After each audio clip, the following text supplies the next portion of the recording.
요한복음 8장 12절부터 20절 말씀입니다. 요한복음 8장 12절부터 20절까지의 말씀을 읽을 때 하나님의 말씀을 들으십시오.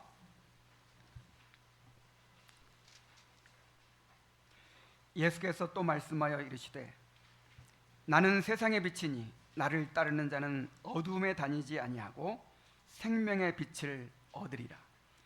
바리새인들이 이르되 내가 너를 위하여 증언하니 내 증언은 참되지 아니하도다. 예수께서 대답하여 이르시되 내가 나를 위하여 증언하여도 내 증언이 참되니 나는 내가 어디서 오며 어디로 가는 것을 알거니와 너희는 내가 어디서 오며 어디로 가는 것을 알지 못하느니라. 너희는 육체를 따라 판단하나 나는 아무도 판단하지 아니하노라. 만일 내가 판단하여도 내 판단이 참되니 이는 내가 혼자 있는 것이 아니요 나를 보내신 이가 나와 함께 계심이라. 너희 율법에도 두 사람의 증언이 참되다 기록되었으니 내가 나를 위하여 증언하는 자가 되고 나를 보내신 아버지도 나를 위하여 증언하시느니라. 이에 그들이 묻되 내 아버지가 어디 있느냐? 예수께서 대답하시되 너희는 나를 알지 못하고 내 아버지도 알지 못하는도다. 나를 알았더라면 내 아버지도 알았으리라. 이 말씀은 성전에서 가르치실 때에 헌금함 앞에서 하셨으나 잡는 사람이 없으니 이는 그의 때가 아직 이르지 아니하였음이라. 아멘.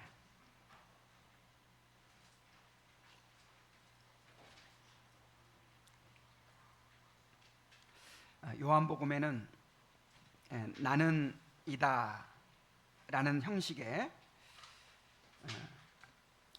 헬라어로는 에고 에이미라고 하죠. 구약성경 출애굽기 14장에 나오는 이 여호와라는 이름의 신약적인 용어입니다. 나는 스스로 있는 자니라 라고 말씀하신 이제 그 말씀이 이제 요한복음에서는 나는 무엇이다 라는 신적인 자기 선언으로 그렇게 등장하고 있습니다.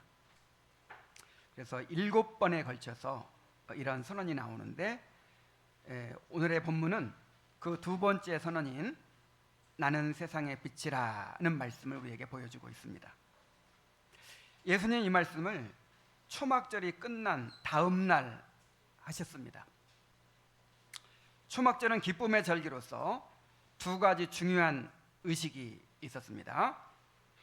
하나는 실로암 못에서 물을 기르다가 번제단에 붓는 의식으로서 구약 성경에 예언된 것처럼 메시아가 오시면 생수의 강이 흘러 넘치듯이 하나님의 풍성한 복이 임할 것을 상징했습니다. 그래서 예수님께서 초막절 마지막 날 누구든지 목마르거든 내게로 와서 마셔라.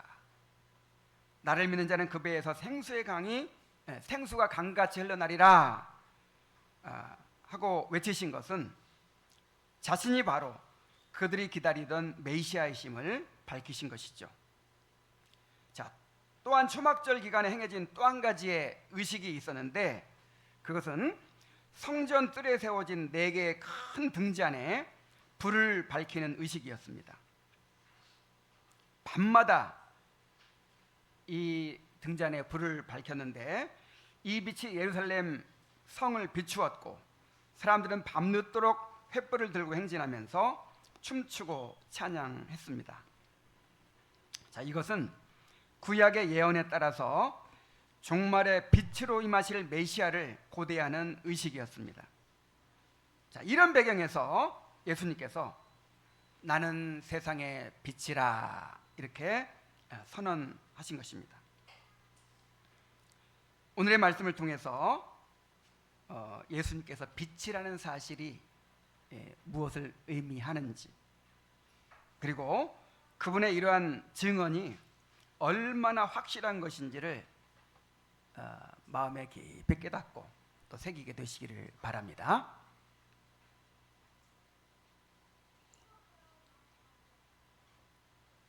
자, 먼저 나는 세상의 빛이라 선언을 살펴봅시다. 예수님이 나는 세상의 빛이라고 말씀하신 것은 선지자들이 예언한 대로 어둠 가운데 빛으로 임하실 메시아가 바로 자신임을 선포하신 것입니다. 구약 성경은 빛이라는 예표를 통해서 메시아의 사역과 정체를 미리 보여주었습니다. 백성들은 초막절을 지키면서, 자, 초막절이 무슨 절기라고 했죠? 광야에서 이스라엘 백성을 돌보시고 인도하신 그 은혜를 기념하는 절기라고 했죠. 자, 광야에서 그들을 하나님께서 어떻게 인도하셨습니까? 구름 기둥과 불 기둥으로 인도하셨어요. 구름 기둥과 불 기둥으로 하나님의 임재를 나타내신 것이죠. 그래서 이 초막절 기간 동안 이제 그 이스라엘 백성들을 인도했던 구름 기둥과 불 기둥을 기념했을 거예요. 자, 그 구름 기둥과 불 기둥이 무엇을 상징하는 것입니까? 바로 장차 오실 메시아의 사역을 예표하는 것이었어요. 메시아가 오시면 하나님의 임재가 백성들 가운데 충만할 것을 나타내는 것이었습니다. 또한 초막절에는 제사가 가장 많이 드려졌는데, 제사장들은 제사를 드릴 때마다 이 성소의 안에 있는 등대를 바라보았을 것입니다. 이 성소는 모든 기구와 이 벽 전체가 다 황금으로 장식되어 있어요. 그래서 황금의 집이라고 하죠. 그리고 천장은 너무나도 화려한 각양 색깔의 그 세마포로 그렇게 장식이 되어 있습니다. 그런데 성소에는 창문이 없어요. 그래서 깜깜합니다. 문만 닫아놓으면 그냥 아무것도 보이지 않는 거예요. 그런데 그 성소에 뭐가 있어요? 7 등잔을 가진 등대가 있어요. 그래서 그 7 등잔에 불을 붙이면 그 불빛을 받아가지고 이 성소 전체가 휘황찬란하게 빛났습니다. 이 등대는 바로 하나님의 임재와 영광을 드러내실 메시아의 사역을 예표하는 것이었습니다. 요한계시록은 완성된 새 예루살렘의 모습을 이렇게 묘사합니다. 계시록 21장 23절에 보면 그 성은 해나 달의 비침이 쓸데없으니 이는 하나님의 영광이 비치고 어린 양이 그 등불이 되심이라. 그 등불이 결국 누구를 상징하는 것이었어요? 예수님을 상징하는 것이었어요. 예수님이 빛이 되셔서 그 하나님의 아름다우심과 그 영광과 그 하나님 나라의 그 영광을 이제 예수님이 다 드러내 보여주시는 것이죠. 또한 구약의 선지자들은 메시아가 빛으로 임하실 것을 예언했습니다. 이사야 9장 1절로 2절에 보면은 전에 고통받던 자들에게는 흑암이 없으리로다. 옛적에는 여호와께서 스불론 땅과 납달리 땅이 멸시를 당하게 하셨더니 후에는 해변길과 요단 저쪽 이방의 갈릴리를 영화롭게 하셨느니라. 흑암에 행하던 백성이 큰 빛을 보고 사망의 그늘진 땅에 거주하던 자에게 빛이 비치도다. 자, 이게 무슨 예언입니까? 갈릴리 땅에 사람들이 멸시하고 그렇게 천대하던 이방인의 땅과 같은 그 변방 시골 땅에 갈릴리에 빛이 비칠 것이라는 거예요. 이것은 예수님께서 갈릴리에 오셔서 복음을 전하시고 사역하게 될 것을 예언한 것입니다. 이사야 42장 6절로 7절에 보면 나 여호와가 의로 너를 불렀은즉 내가 내 손을 잡아 너를 보호하며 너를 세워서 백성의 언약과 이방의 빛이 되게 하리니. 뭐가 되게 한다고요? 빛이 되게 한다. 이 메시아를 빛이 되게 한다는 것이죠. 내가 눈먼 자들의 눈을 밝히며 갇힌 자를 감옥에서 이끌어내며 흑암에 앉은 자를 감방에서 나오게 하리라. 하나님께서 메시아를 이방의 빛으로 세우시고 영적으로 소경된 자들과 포로된 자들을 해방시키실 것이라고 예언하고 있습니다. 자, 하나 더 살펴보면 이사야 60장 1절로 3절에는 일어나라 빛을 발하라 이는 내 빛이 이르렀고 여호와 영광이 내 위에 임하였습니다. 보라 어둠이 땅을 덮을 것이며 캄캄함이 만민을 가리려니와 오직 여호와는 내 위에 임하실 것이며 그의 영광이 내 위에 나타나리니 나라들은 내 빛으로 왕들은 비치는 내 광명으로 나오리라. 여기서는 장차 여호와의 영광이 메시아에게 임하실 것이며 그 결과로 모든 나라와 족속들이 빛 대신 주님께로 나오게 될 것을 예언하고 있습니다. 자, 예수님께서 나는 세상의 빛이라고 말씀하신 것은 이렇게 구약 성경의 빛으로 예표하고 예언한 메시아가 바로 자신임을 선언하신 것입니다. 자, 그런데 나는 세상의 빛이라는 말씀은 이 세상이 본질적으로 어둠 가운데 있다는 것을 전제하는 말씀이에요. 자, 세상이 어둠 가운데 있기 때문에 빛이 필요한 것이죠. 자, 그렇다면 우리가 어두움에 대해서 알아야 되겠죠. 예수님이 우리의 빛이 되신다. 이것을 알기 위해서는 우리를 둘러싸고 있는 이 어둠을 알아야 돼요. 이제 성경에서 어둠이라고 할 때 무엇을 의미합니까? 첫째로 어둠은 죄에 사로잡혀 있는 상태를 의미합니다. 성경에서 어둠은 죄의 상태를, 빛은 거룩함과 의로움을 나타내죠. 바울은 에베소 교인들에게 너희가 전에는 어둠이더니 이제는 주 안에서 빛이라 빛의 자녀들처럼 행하라. 빛의 열매는 모든 착함과 의로움과 진실함에 있느니라고 했습니다. 그러니까 나는 세상의 빛이라고 하신 것은 지금 세상 모든 사람들이 죄의 어둠 가운데 있다는 말씀이에요. 자, 두 번째로 어둠은 영적 무지를 나타냅니다. 죄로 부패한 인간은 스스로 하나님을 알지 못하고 진리를 알지 못하고 자신의 죄악된 상태조차도 알지 못합니다. 그래서 성경은 저희의 총명이 어두워져 있다 이렇게 말하고 심지어 영적인 소경이라고 말합니다. 눈을 한번 감아 보십시오. 아무것도 보이지 않습니다. 깜깜합니다. 자, 이것이 사람들의 영적인 상태예요. 사람들은 진리를 알지 못하고 자신의 죄를 알지 못하고 구원의 길을 알지 못하고 하나님을 알지 못합니다. 철저하게 어둠에 갇혀 있습니다. 게다가 사탄이 믿지 않는 자들의 마음을 혼미하게 해서 그리스도의 영광의 복음의 광채가 비치지 못하게 하고 있습니다. 또한 흑암으로 광명을 삼고 광명으로 흑암을 삼는 자들이 진리를 왜곡하고 있어요. 그러니 그 어두움이 얼마나 심하겠습니까? 어둠은 곧 죽음의 상태를 또 의미하기도 합니다. 바울은 불신자들이 총명이 어두워지고 무지함과 마음의 굳어짐으로 말미암아 하나님의 생명에서 떠나 있다고 진단합니다. 예수님은 심판날 악인들이 바깥 어두운 데로 쫓겨나서 거기서 울며 이를 갈게 될 것이라고 말씀하셨습니다. 죄로 인해 인간은 영적으로 죽은 상태에 있고 그 어둠 속에서 살아가다가 결국 하나님의 공의로운 심판을 받게 될 것입니다.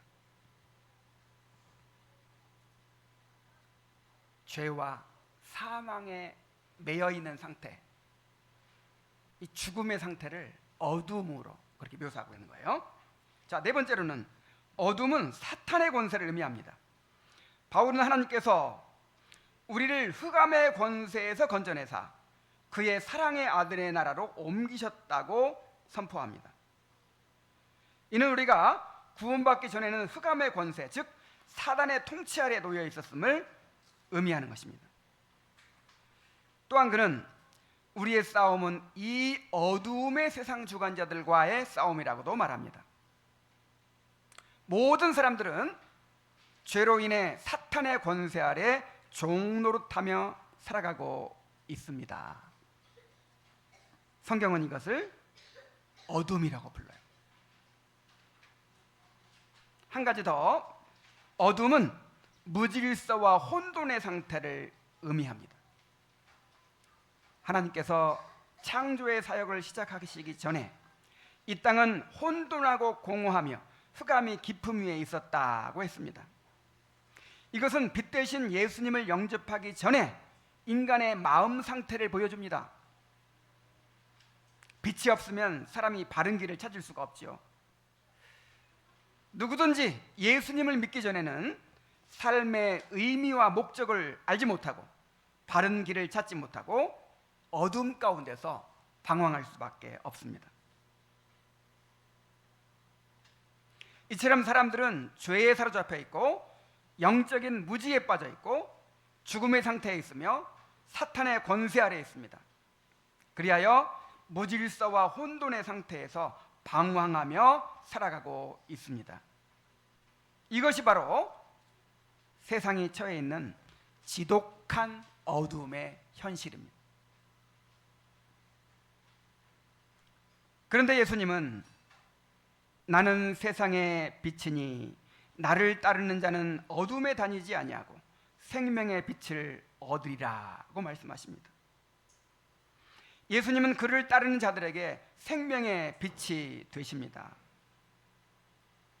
빛 대신 예수님은 우리 안에서 죄의 어둠을 몰아내시고 우리의 눈을 열어서 참된 지식과 총명을 얻게 하십니다.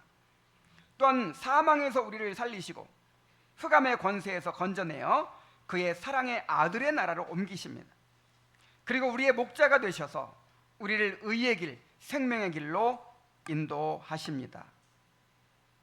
마치 창조의 첫날 땅이 혼돈하고 공허하며 흑암이 깊음 위에 있을 때 하나님께서 빛이 있으라 하고 말씀하시자 빛이 비치면서 생명의 질서가 시작되었던 것처럼 예수님은 오늘도 영적인 어둠 가운데 있는 우리에게 빛으로 임하시고 생명의 질서와 구속의 새 창조를 이루어 가십니다.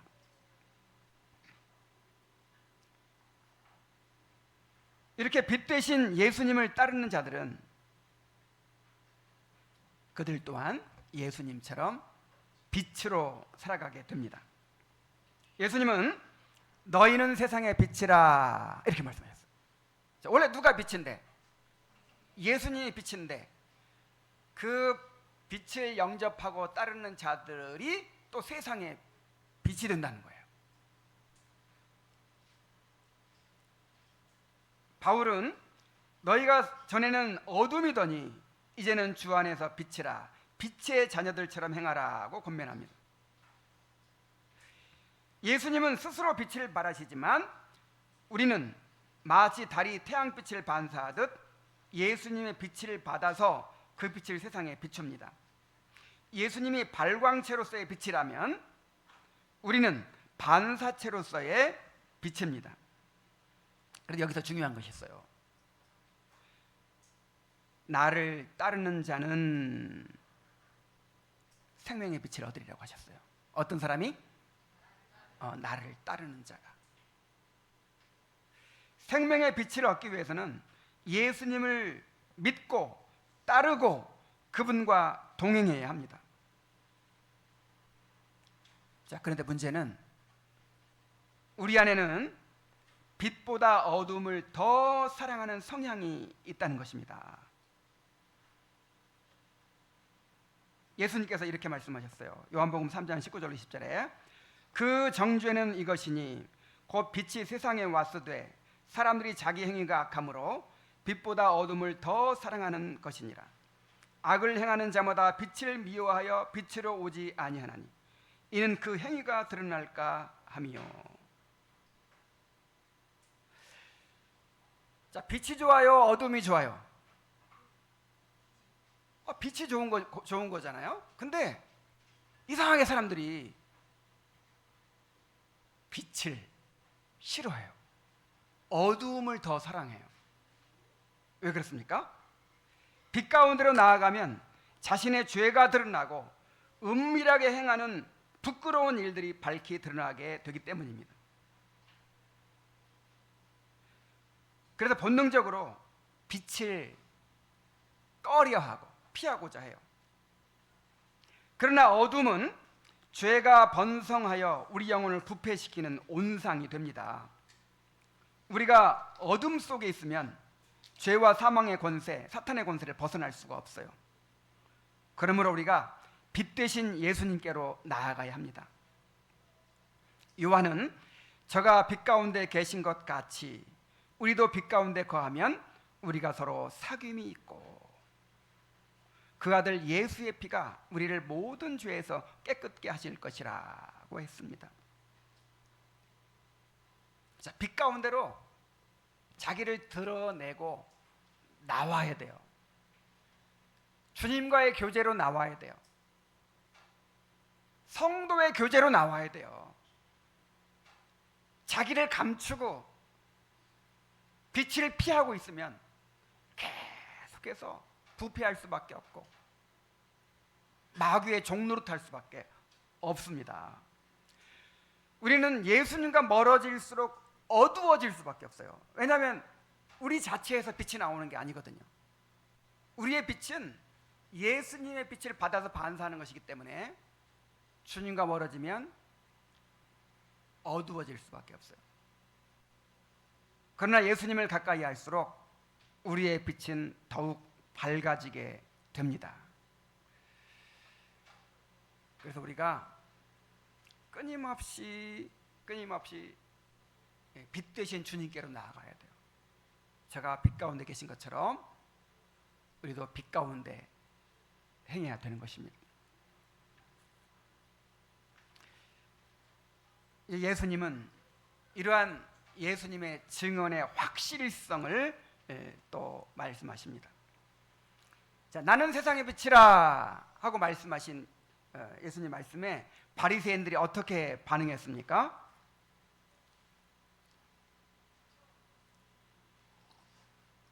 13절에 보면 바리새인들이 이르되 내가 너를 위하여 증언하니 내 증언은 참되지 아니하도다. 자, 이렇게 말합니다. 구약의 예언을 잘 알고 있는 바리새인들은 나는 세상의 빛이라 이런 말씀을 듣는 순간 이게 어떤 의미인지를 알죠. 아, 자기가 하나님의 아들이고 하나님께서 보내신 메시아라고 주장하는구나, 이걸 이제 아는 거예요. 그래서 강한 거부감을 드러냅니다. 만일 그 말씀이 사실이라면 예수님은 곧 하나님의 아들이시여 메시아로서 세상의 구주가 되신다는 것인데, 자, 그 말씀을 인정하면 어떻게 돼요? 인정하면 자신들의 잘못을 인정하고 예수님 앞에 굴복해야 합니다. 그러나 그렇게 할 수가 없어요. 지금까지 예수님을 그렇게 미워하고 죽이려고 막 이렇게 해왔는데 그 말씀을 도저히 받아들일 수가 없었습니다. 그래서 그들은 내가 너를 위하여 증언하니 내 증언은 참되지 아니하도다 라고 반박을 하는 것입니다. 자, 율법에 따르면 본인의 증언만으로는 사실을 확정할 수 없어요. 반드시 2명 이상의 증인이 있어야 했습니다. 그런데 예수님은 혼자서 자기 스스로 내가 세상의 빛이다, 하나님이 나를 보내셨다 이렇게 말씀하시니까 이것을 인정해 줄 수가 없다는 거예요. 자, 우리 안에도 바리새인들과 같이 예수님의 말씀을 외면하려는 마음이 있어요. 예수님의 말씀이 진리라는 것은 알지만 그 말씀을 진지하게 듣고 정직하게 직면하려고는 하지 않습니다. 왜냐하면 그 말씀을 하나님의 말씀으로 받아들이는 순간 더 이상 자신의 뜻을 고집할 수가 없기 때문입니다. 자기 생각과 욕망을 내려놓고 주님 앞에 굴복해야 되는데 아직은 그렇게 하고 싶지 않은 거예요. 그래서 우리는 종종 예수님의 말씀에 지적으로 동의는 하면서도 그 말씀과 마주하려고는 하지 않습니다. 여전히 자신이 삶의 주인이 되기를 원하기 때문입니다. 빛 되신 주님을 멀리하고 여전히 어둠 가운데 더 머물러 있고자 하는 것입니다. 여러분, 지금 이 순간에도 하나님의 말씀이 선포되고 있어요. 여러분은 이 말씀을 어떤 마음으로 듣고 있습니까?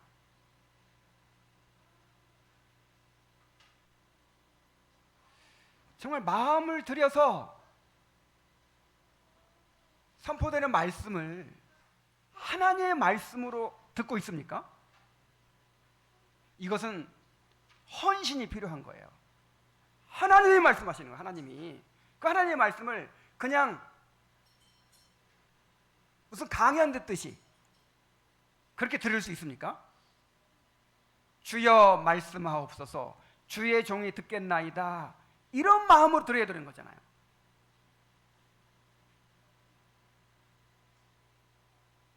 그런데 아직 그러고 싶지 않은 거예요. 아직 내 마음대로 살고 싶은 거예요.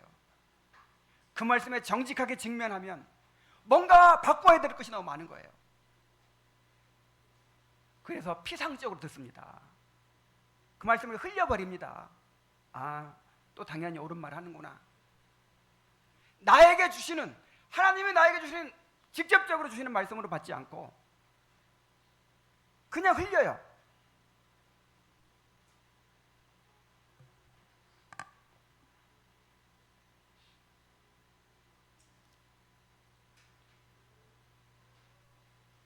바울은 데살로니가서 2장 13절에서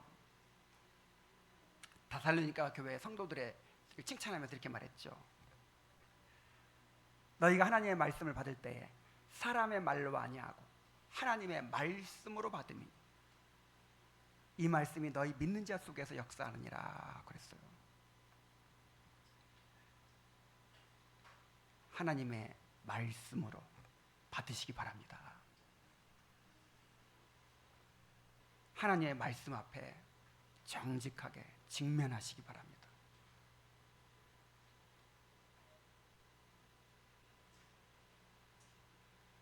하나님께서 말씀하시는데 어떻게 그것을 그냥 피상적으로 그렇게 흘려들을 수 있습니까? 어떻게 좋을 수 있습니까?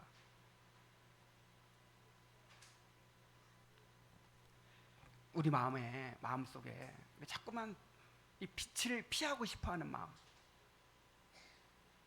하나님의 말씀에 정직하게 반응하기 싫어하는 그런 마음이 있다는 사실을 하나님 앞에 고백하고 회개해야 돼요.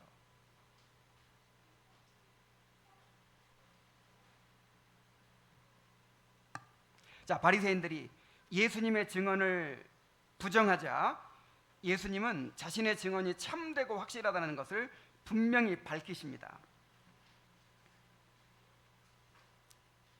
내가 나를 위하여 증언하여도 내 증언이 참되다, 이렇게 말씀하세요. 자, 그 이유를 세 가지로 이제 말씀하시는데, 첫째로 나는 내가 어디서 오며 어디로 가는지를 알기 때문이다 라고 말씀하십니다. 자, 예수님 어디서 오셨어요? 하늘에서 오셨어요. 하나님께로부터 난 분이십니다. 그리고 어디로 가는지를 아세요. 예수님은 이 땅에서 하나님께서 명하신 모든 구속의 사역을 이루시고 다시 하늘로, 이제 하나님께로 돌아가실 것입니다. 그래서 이 말씀은 예수님의 신적 기원과 본질적 정체성을 밝히는 것으로, 그분은 인간과 달리 외부의 증인이 없어도 스스로의 증언만으로도 절대적으로 믿을 수 있는 분이라는 것입니다.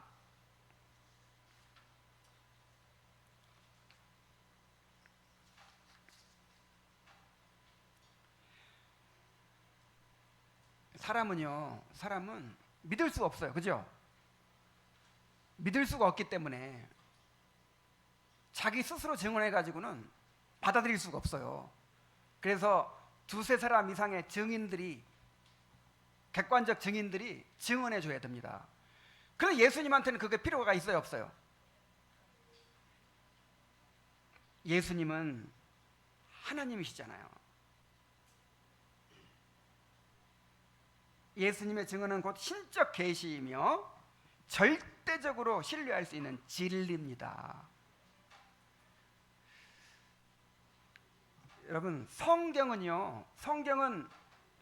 하나님의 말씀이라는 것을 우리가 어떻게 알죠? 자, 성경이 하나님의 말씀이라는 것을 누가 증명해 줄 수 있을까요? 이 세상에 유명한 학자들이 이렇게 살펴보니까 이것은 하나님의 말씀이 맞다, 이렇게 증명해 주면 여러분 믿겠습니까? 야, 그런 증거가 필요 없어요. 성경은 스스로가 하나님의 말씀임을 증명합니다. 그래서 이것을 성경의 자증이라고 해요. 성경 스스로가 하나님의 말씀임을 증거한다는 거예요. 내적 증언을 한다는 거예요.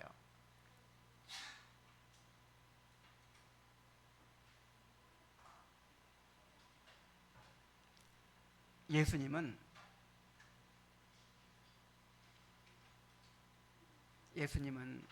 하나님의 아들이시고 거짓말 하실 수 없는 거룩하신 분이시고 그의 말씀은 진리이기 때문에 예수님의 말씀은 우리가 절대적으로 신뢰할 수 있는 것입니다. 자, 둘째로 예수님은 너희는 육체를 따라 판단하나 나는 아무도 판단하지 아니하노라고 하십니다. 이는 예수님이 바리새인들처럼 외적인 기준에 따라 피상적으로 판단하지 않으신다는 뜻입니다.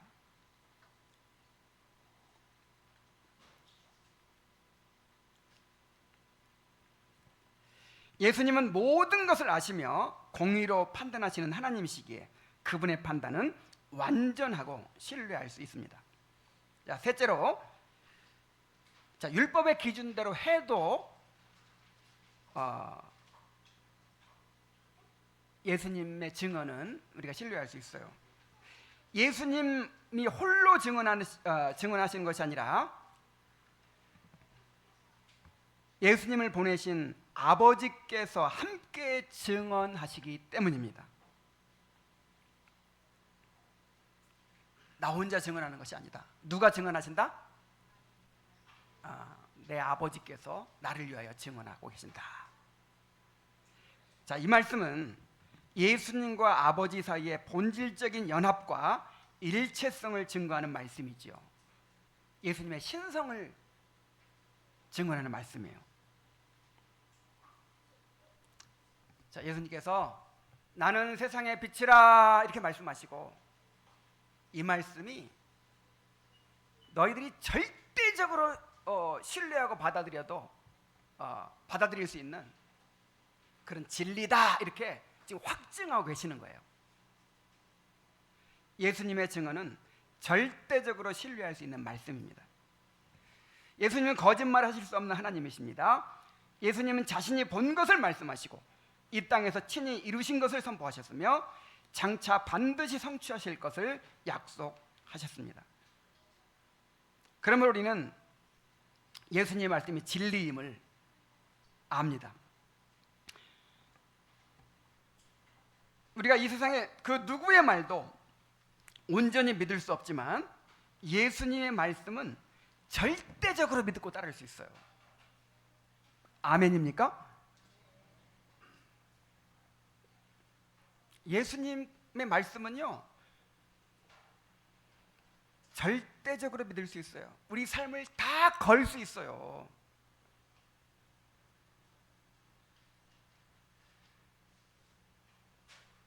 예수님의 말씀을 의심해서는 안 됩니다.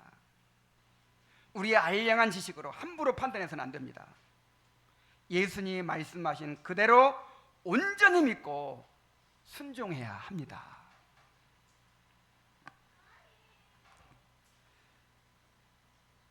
예수님은 나를 알지 못하면 하나님을 알 수 없다고 말씀하십니다. 자, 예수님께서 하나님을 아버지라고 말씀하시자 바리새인들이 네 아버지가 어디 있느냐 하고 물었죠. 자, 이것은 몰라서 묻는 게 아니에요. 지금 예수님이 자신의 신성을 주장하고 계시는데 지금 예수님께서 아버지라고 하신 분이 누군지를 알아요. 누구예요? 하나님이시죠. 하나님을 아버지라고 하는데 네 아버지는 요셉 아니냐? 그 갈릴리 목공소에서 일하던 요셉 아니냐? 그 요셉 어딨냐? 이렇게 비아냥거리듯이 말하는 것입니다. 그러자 예수님께서는 너희는 나도 알지 못하고 내 아버지도 알지 못하는도다. 나를 알았다면 내 아버지도 알았으리라고 대답하십니다. 자, 이 말씀은 예수님과 하나님이 본질상 하나이심을 드러내는 것입니다. 하나님은 예수님을 통해서 자신을 계시하셨고 오직 예수님과의 인격적 관계 안에서만 참되게 하나님을 알 수 있도록 하셨습니다.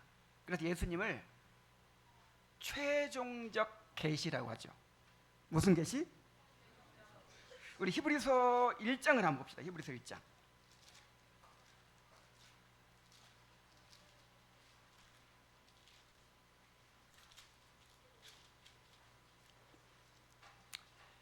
자, 1장 1절부터 보면 옛적에 구약시대에 말이죠, 선지자들을 통하여 여러 부분과 여러 모양으로 우리 조상들에게 말씀하신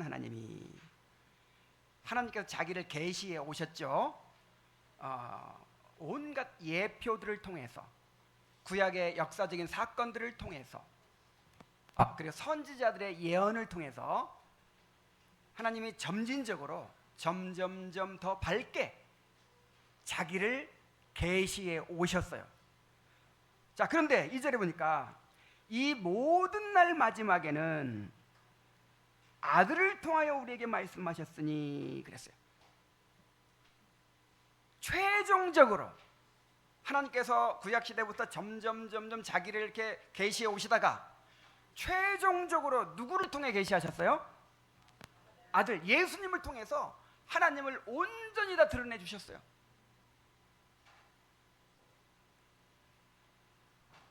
그래서 예수님이 하나님의 최종적인 계시입니다. 하나님의 완전한 계시이십니다. 그래서 하나님께서 자기를 열어 보여주시는데 이제 일반 계시가 있고 특별 계시가 있죠. 일반 계시가 뭐예요? 이 창조물이라든지 우리 마음에 새겨주신 율법이라든지 양심이라든지 또 인간의 역사라든지 이런 거를 통해서 하나님은 과연 계시는구나, 또 인간이 죄인이구나, 이제 이런 거를 알아요. 이런 거를 알게 해주셨어요. 이거는 불신자건 신자건 모든 사람이 다 알 수 있어요. 자, 그런데 정말 그 하나님이 어떤 분이시고 우리가 어떻게 하나님께로 나아갈 수 있고 어떻게 구원받을 수 있고 어떻게 하나님을 바르게 예배할 수 있는가, 이거를 온전히 드러내 주신 것을 특별 계시라고 해요. 그 특별 계시가 뭐죠? 이 성경과 예수 그리스도예요. 예수 그리스도를 통해서 하나님이 자기를 드러내 주셨습니다. 하나님이 육신을 입고 직접 이 땅에 오셔가지고 사람들과 함께 사셨잖아요. 그의 말씀과 그의 행하심과 그의 모든 사역을 통해서 하나님이 어떤 분이시고 우리가 어떻게 구원받을 수 있고 어떻게 하나님을 예배할 수 있는지, 우리가 어떻게 살아가야 되는지 완전하게 드러내 주셨어요. 예수님이 우리에게 지혜가 되시는 거예요. 하나님을 아는 지혜가 되십니다. 그래서 예수님을 영접할 때 예수님을 통해서, 예수님 안에서 우리가 하나님을 알 수 있습니다.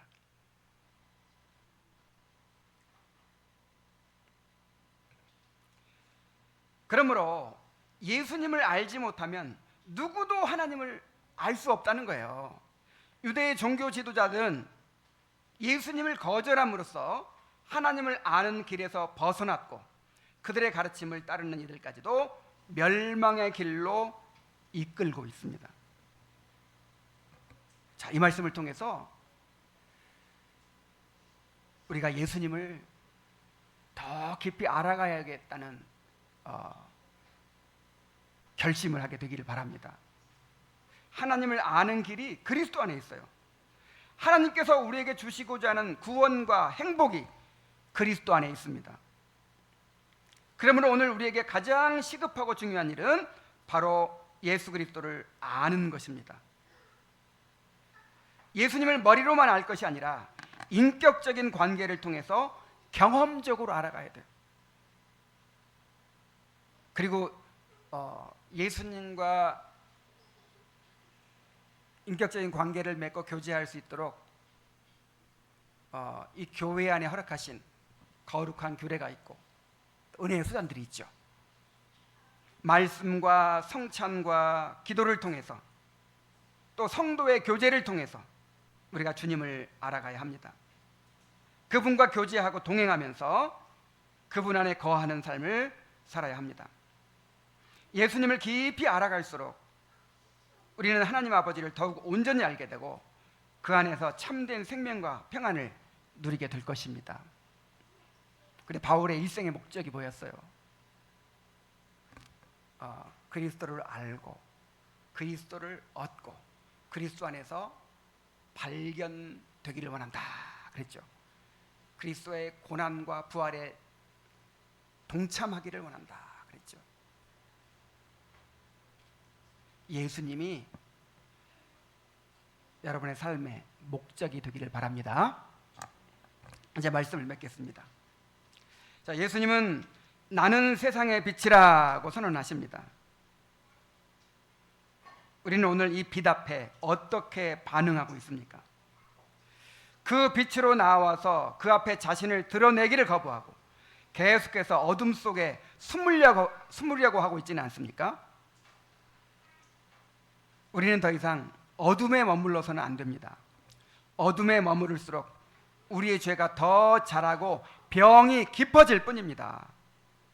빛 대신 예수님께로 나와야 합니다. 예수님의 증언을 신뢰하십시오. 그분을 따르는 삶을 사십시오. 그렇게 할 때 우리를 살리는 생명의 빛을 경험하고 우리도 빛이 되어 사람들의 어둠을 밝힐 수 있게 될 것입니다. 빛 대신 예수님을 따르십시오. 그분 안에서 진리를 깨닫고 생명을 얻고 길을 발견하십시오. 그리고 이 어두운 세상 속에서 작은 등불이 되어서 주님의 영광을 비추며 살아가는 성도들이 되기를 바랍니다. 기도하겠습니다. 하나님 아버지, 오늘도 예수님이 누구신지에 대해서 우리에게 명확하게 가르쳐 주심을 감사드립니다. 예수님은 이 어두운 세상을 비추는 빛이십니다. 어둠에 빠져있는 우리 영혼을 이 소경의 상태에서 벗어나게 하며 갇힌 상태에서 벗어나게 하시는 생명의 빛이 되십니다. 그러나 우리 안에는 밝은 빛을 싫어하는 본성이 있습니다. 자꾸만 어둠 가운데 숨고 이 핑계 저 핑계 대면서 변명하면서 그렇게 어둠에 머물고자 하는 그런 마음이 있습니다. 하나님 아버지, 우리의 완악한 마음, 우리의 교만한 마음을 주님의 은혜로 변화시켜 주시옵소서. 빛을 사랑하고 그 빛 가운데 즐거이 거하고자 하는 마음을 가지게 하여 주시옵소서. 주님을 더 가까이 따르면서 그 빛을 받아서 우리가 다른 사람들에게 빛으로 살아가게 하여 주옵소서. 예수님의 이름으로 기도하옵나이다. 아멘.